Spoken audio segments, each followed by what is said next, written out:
On with me right now is financial analyst Lionel Friedfeld. Good evening. Good evening, Lucy. Good to see you. Good to see you. So, OPEC.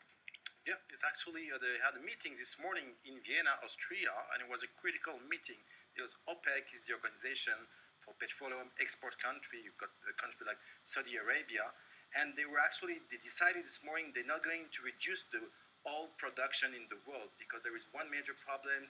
The oil price went down 30% since June, and it's actually a major problem for the countries. It's not only a major problem for the countries, it's when oil becomes also gets into politics. And we know that oil is a big factor in politics and strategic, even in defense.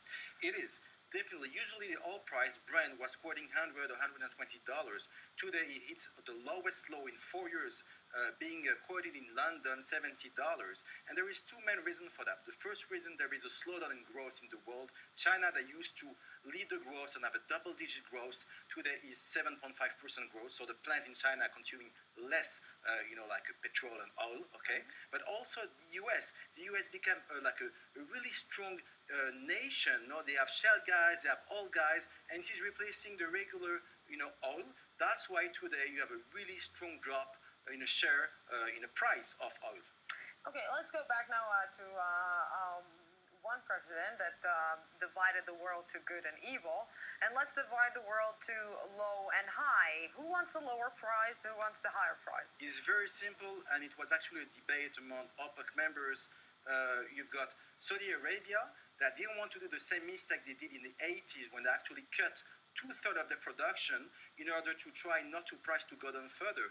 They just say, let's have the bid and ask, the market decide how much cost a Brent. But on the other side, you have Venezuela, which is actually starving for money, and they say, no, we want, to have the Brent back to the 100 level.